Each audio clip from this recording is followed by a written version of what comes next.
చంద్రబాబుని ఎప్పుడు చెప్తుంటారు, ఆయన లాస్ట్ టైం ఎన్నికల కమిషన్ మీదకి దాడికి ఎట్లా పోయినాడనేది చూస్తే జగన్మోహన్ రెడ్డి గారు వ్యవహరించే తీరు ఎంత ఎక్సెప్షనల్ గా ఉంది అనేది కూడా అందరూ గమనిస్తారు. ఈయన ఎప్పుడు ఆ డిస్టెన్స్ మెయింటైన్ చేస్తున్నాడు, మా పార్టీ అది మెయింటైన్ చేస్తుంది. But at the same time ఎన్నికల కమిషన్ నిష్పక్షపాతంగా వ్యవహరిస్తుందని ఆశించిన ఎన్నికల కమిషన్ లేదా దాని ద్వారా ఆదేశాలు చెప్పి అధికార యంత్రాంగాన్ని దగ్గరికి తెచ్చుకుని టీడీపీ వ్యవహరిస్తున్న తీరు వల్ల ఏదైతే పరిస్థితి ఇది క్రియేట్ అవుతోందో,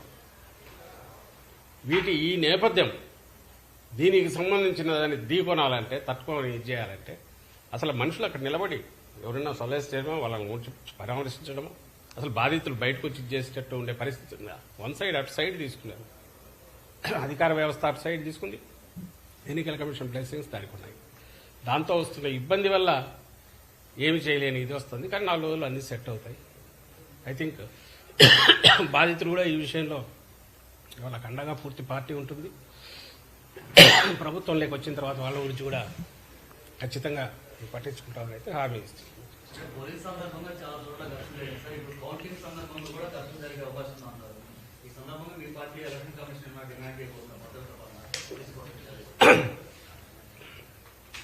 మళ్ళీ చెప్తున్నాం, నిష్పక్షపాతంగా ఉంటే సరిపోతుంది, ఏమక్కర్లా. కౌంటింగ్ అనేది కొన్ని గంటల ప్రక్రియ. మేము అనవసరమైన భయాలు ఇది చేయదలుచుకోలే, మేము భయపడుతున్నామని మేమని చెప్పలేదు. ఎందుకంటే అపోజిషన్లో ఉన్నప్పుడే డీల్ చేశాం. ఇప్పుడు ప్రాబ్లం ఏమొస్తుందంటే, పేరుకు అధికారంలో ఉన్న పార్టీ లాగా ఉంటుంది, అధికారులేమో ఎన్నికల కమిషన్వి. ప్రతిదాన్ని ఏదన్నా నువ్వే అధికారంలో ఉన్నావు కదా అనడానికి, జనమన్నా అనుకోవడానికి ఒక అవకాశం ఉంటుంది.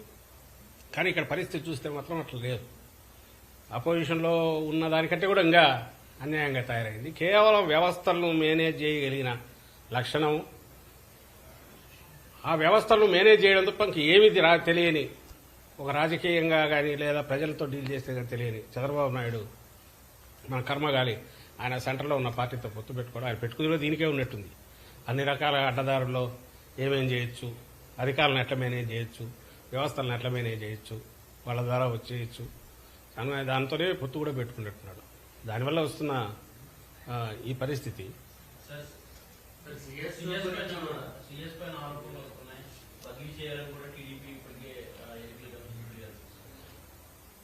దాని తరఫున ఇప్పుడున్న పరిస్థితుల్లో అంటే ఆయన చీఫ్ సెక్రటరీ గారు ఇప్పుడు ప్రభుత్వాన్ని ఆయనే లీడ్ చేస్తుంటారు. ఎందుకంటే ఎన్నికల కమిషన్ గైడ్ లైన్స్ ప్రకారం ఆయన ఉంటారు, వ్యవహారాలు నడుస్తుంటాయి. కానీ ఒక విషయం అయితే చెప్పదలుచుకున్నా, మీరు గమనిస్తే చీఫ్ సెక్రటరీ గారి మీద ఆయన్ను తప్పించాలనే టార్గెట్తో 1-2 నెలల నుంచి ముందు ఎన్నికల కమిషన్ ఆయన కుమ్మక్కని రాశారు. పాప ఆ సీఈఓను ఈయన కలిసి ఈయన ఆయన మీదన ఆయన ఈయన మీదన అది వాళ్ళే రాస్తారు.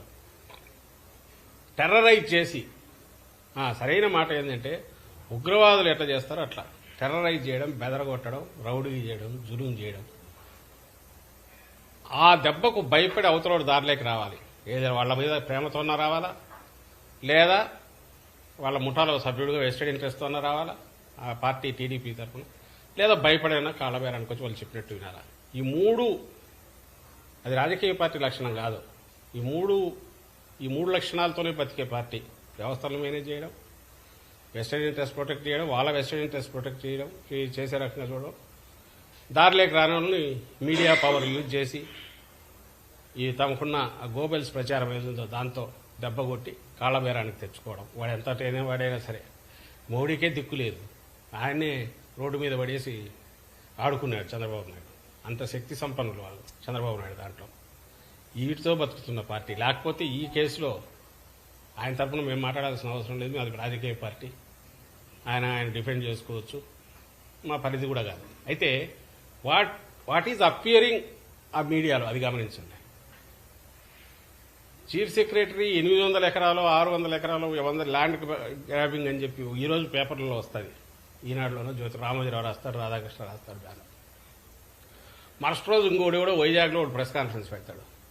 ఆ సాయంత్రము 11 మళ్ళీ టీడీపీ వాళ్ళు ఎలక్షన్ కమిషన్కు మిగిలిన వాటికి పిటిషన్లు పెడతారు. ఐ థింక్ కోర్టులో కూడా వేసింటారేమో, కోర్టులో కూడా ఒకటి వేస్తారు. అంటే 14 వేస్తే రీడర్ కానీ వ్యూవర్ కానీ చూస్తుంటే ఒకేసారి అన్ని వైపుల నుంచి కమ్ముకొని అటాక్ చూశాక ఏమో నిజం ఉండకపోతుందా అని అనుకుంటారు. ఈలోగా క్యారెక్టర్ అసాసినేషన్ అయిపోయి ఈజ్ ఇట్ పాసిబుల్ 400 ఎకరాలు 500 ఎకరాలు ఒక అడ్డంగా తీసుకోవడము 10 రోజుల్లోనూ 100 రోజుల్లో సాధ్యమా? ల్యాండ్ టైటిలింగ్ యాక్ట్ పేరు మీద ముఖ్యమంత్రి మీ లక్షల ఎకరాలే స్వాధీనం చేసుకుంటాడన్న అలాంటి వాళ్లకు ఇది ఒక పెద్ద లెక్కలేక కదా, వాళ్ళు ఆరోపణలు అట్లాంటివి చేయొచ్చు, వైల్డ్ ఆరోపణలు. కానీ అది సాధ్యమా? ఒకటి. రెండవది, ఒకవేళ అదేదైనా ఆరోపణ ఉంటే దానికి ఇప్పుడు చీఫ్ సెక్రటరీ ఎన్నికల సమయంలో ఉండకూడదు అనడానికి ఏం సంబంధమో ఎవరికి అర్థం కాదు. వీళ్ళ డిమాండ్ అది ఉంది కాబట్టి ఈ కౌంటింగ్ మీద ఇది క్రియేట్ చేస్తాడు కాబట్టి ఈయన తప్పించాలని డిమాండ్. అసలు మోకాలకు బట్టతలకు కాదు, ఇంకా దేనికి కలుపుకోవాలని చూస్తున్నారో అర్థం కావట్లే. క్లాసిక్ ఇది ఒకటి.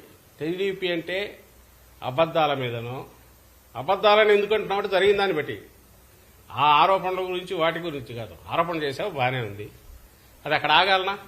కంక్లూజన్కి తీసుకెళ్తున్నారు. ఇమ్మీడియట్ ఈయన తప్పించండి అంటే నీకు టార్గెట్ ఏంది? చీఫ్ సెక్రటరీ ఆ వ్యక్తిని ఆ నుంచి తప్పించేసేయాలా? ఎందుకు? అల్టిమేట్ ఇది ఏం లేదు, మళ్ళీ ఆ వ్యవస్థ కూడా ఏదన్నా ఉంటే తన చేతుల్లోకి రావాలా? ఎన్నికల కమిషన్ నిష్పక్షపాతంగా ఉండి అది పనిచేస్తున్నప్పుడు, ఇక్కడ ఎవరున్నా కూడా చేయడానికి లిమిటెడ్ రోల్ కౌంటింగ్ వరకు ఏమీ లేనప్పుడు, నీకు ఏ పని లేనట్టు ఆఖరికి ఇప్పుడు దాని మీద కూడా పోయి అర్జెంటుగా ఒక వైల్డ్ ఆరోపణలు తీసుకొచ్చి వేసేసి ఆరోపణలతో ఆగకుండా ఒక కంక్లూజన్కి వచ్చి ఇమీడియట్ తప్పించండి అని కూడా చేసి ఇంకా అక్కడ పోయి ఇన్ఫ్లుయెన్స్ కూడా చేసే ప్రయత్నం చేస్తారు. నేను దీన్ని ఎందుకు చెప్తున్నానంటే వీళ్ళ క్యారెక్టర్ ఎట్లాంటిది, ఎంత క్రూరమైన దుర్మార్గమైన నీచమైన ఎక్కడికైనా ఏ లెవెల్ కన్నా పోతారు. ఎదుటివాడు టార్గెట్ పెట్టారంటే ఎట్ట కొడతారు అనడానికి ఇప్పుడు మాచర్ల ఇన్సిడెంట్ చూసినా, ఇక్కడ ఇప్పుడు సిఎస్ మీద చూసినా, ఈ కొద్ది కాలంలో లేదా మీరు అన్నట్టు మేము స్వీప్ చేస్తున్నాము వచ్చినామని వాళ్ళకి వాళ్ళు ఊరేగినా అన్నిట్లో అదే కనపడుతుంది, ఆ లక్షణమే కనపడుతుంది. ఐ థింక్ ఈ వారం రోజుల తర్వాత రాష్ట్రానికి ఈ పీడ పూర్తిగా విరగడవుతుందని మేము ఆశిస్తాను.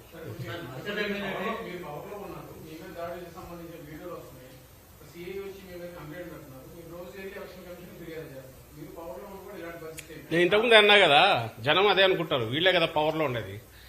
ఎప్పుడైతే ఎన్నికల కోడ్ వచ్చినప్పటి నుంచి పొలిటికల్ ఇది తగ్గుతుంది, ఇంటర్వెన్షన్ ఎక్స్ట్రాడినరీ ఇది ఒక న్యాచురల్ కెలామిటీస్ అప్పుడు ముఖ్యమంత్రి గారు ఏదన్నా డైరెక్షన్స్ వేస్తే వచ్చాము. కానీ for all practical purposes entire administration main ఇదంతా కూడా చీఫ్ సెక్రటరీ ఆధ్వర్యంలోనూ అడ్మినిస్ట్రేషన్ నార్మల్ రొటీన్ నడుస్తుంది.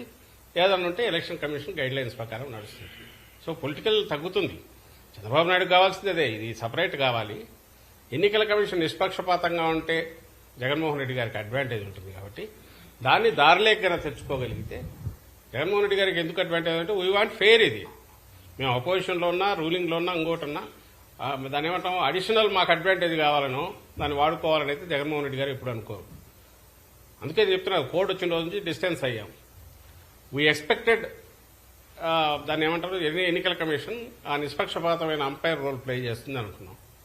కానీ అది చేయకుండా తన సహజమైన స్టైల్లో చంద్రబాబు నాయుడు దాన్ని ఇన్స్ట్రక్ట్ చేశాడు. దాని ద్వారా వాటెవర్ తను అనుకున్నవి ఇవి చేయిస్తున్నాడు. లేకపోతే నేనే క్వశ్చన్ వేస్తున్నా, 10 రోజుల తర్వాత సిఐ అనేవాడు నాకు గాయం తగిలిన తలకని చెప్పి 307 అప్పటికప్పుడు ఇచ్చేసి ఓ మెమో ఇష్యూ చేసి ఎట్లా కేసు బుక్ చేస్తాడు, ముద్దాయిని ఎట్లా చేస్తాడు, ఇది సాధ్యమేనా? అందరికీ తెలుసు ఇది కావాలని కక్ష సాయంతో చేశాడని. అది ఎప్పుడు చేశాడు? ఈ కేసులో రిలీఫ్ ఇచ్చినారని. పాల్వాయి గేట్ కేసులో ఎప్పుడైతే కోర్టు రిలీఫ్ ఇచ్చిందో అప్పుడు ఇచ్చేశాడు. ఇవన్నీ మోటివేటెడ్, క్యాల్కులేటెడ్గా, డెలిబరేట్, కోల్డ్ బ్లడెడ్ అటెంప్టా అవునా కాదా అని మేము అడుగుతున్నాం. ఇన్సిడెంట్స్ నుంచి మీరేమంటున్నారు? మీరు పవర్లో ఉన్నారు కదా అంటే, పవర్లో ఉన్నా మేము చేయము అట్లాంటివి, అలాంటి చేసే అలవాటు లేదు.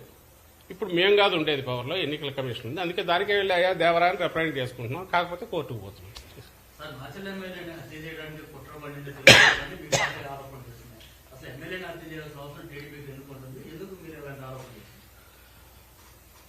ఇప్పుడు దేని నుంచి అయినా మేము ముందు నుంచి ఏది ఇలాంటివి మేము అలిగేషన్స్ చేయట్లా, లేదంటే ఎందుకు ఇట్లా జరిగింది అని అనట్లా. జరిగిన వరుసగా జరుగుతున్న ఇన్సిడెంట్స్ని బట్టి చూసి మాకు అనుమానం వస్తుంది, మేము అంటున్నాం.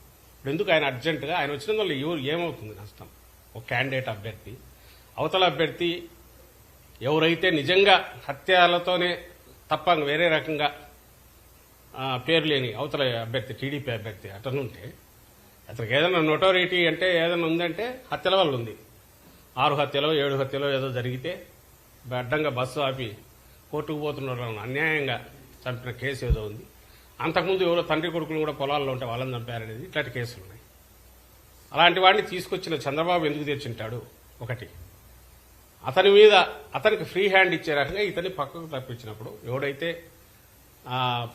పార్టీ తరఫున మా పార్టీ తరఫున తప్పించాలనుకున్నప్పుడు ఖచ్చితంగా అతనికి తెలిసిన విద్య అదే కాబట్టి, రెండోది మా తరఫున నిలబడిన పిన్నెల రామకృష్ణుడు అక్కడ నుంచి తప్పుకుంటే వాళ్ళకి ఫీల్డ్ ఓపెన్ అయిపోయి పూర్తి అవుతుంది కాబట్టి ఇవన్నీ చేస్తున్నారని అనుకోవాలి.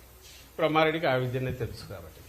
ఇది ఎందుకు అనుకుంటున్నామంటే, అతన్ని ఎట్టి పరిస్థితుల్లోనూ ఇక్కడికి వస్తేనా ఇది చేయాలి, లేకుంటే రాకుండా పట్టుకునన్నా దూరంగా అన్నా పెట్టాలి ఎన్నికల ప్రాసెస్కు. అప్పుడు వాళ్ళు అనుకున్నట్టు నడుస్తుంది కదా. మీరే అంటున్నారు ఏదో అటాక్లు జరిగితే బయటకు పోయిన వాళ్ళు కూడా రాలేదని. ఈ సిచ్యువేషన్ ఒక 5 రోజులు జరిగితే కౌంటింగ్ మీద కంట్రోల్ పూర్తి వస్తుంది. ఈ ప్రాసెస్లో ఎక్కడైనా ఇతను వస్తే అతన్ని కూడా చేసే సిచ్యువేషన్, అది కూడా మా మధ్య జరిగిన వాటిలోని మా మీదనే వేయగలిగిన సమర్థులు వాళ్ళు. అలిగేషన్స్ కూడా ఒకవేళ మా వారికి ఏదైనా జరిగినా కూడా జరిగిన ఇన్సిడెంట్స్ నుంచి మేము డెడ్యూస్ చేస్తున్నాం తప్ప ఏదో ఊహాజనితమైన వీటితో జరగట్లేదు. జరుగుతున్న ఇన్సిడెంట్స్ వాటి తీరు చూస్తే ఇది అనిపించట్లేదా అని ప్రజలను కూడా అడుగుతున్నాం. ప్రజలను ఆలోచించమంటున్నాం. ఇంత కక్ష సాధింపుతో ఇంత ఇదిగా ఒక వ్యక్తిని అసలు ఇక్కడికి రానికుండా ఆపడము, లేదా వచ్చిన తర్వాత ఏదో రకంగా పట్టుకోవాలని 10 నిఘా బృందాలను పంపించి ఎక్కడెక్కడ ఏదో మర్డర్ కేసు కదా ఉన్నట్టు పంపడము, ఇవన్నీ దేన్ని సూచిస్తాయి? టెర్రరైజ్ చేసేదని దేన్ని సూచిస్తాయి అంటే, ఫెయిర్గా కౌంటింగ్ జరగడం వీళ్ళకి ఇష్టం లేదు. వీళ్ళ మర్డర్ రాజకీయాలను వ్యతిరేకించే వాడు ఒకడు ఉంటే వాళ్ళకి అడ్డం. సో అది ఎన్నికల పోలింగ్ ముందు చూపారు, పోలింగ్ రోజు చూపారు, ఇప్పుడు కూడా చూపుతున్నారు.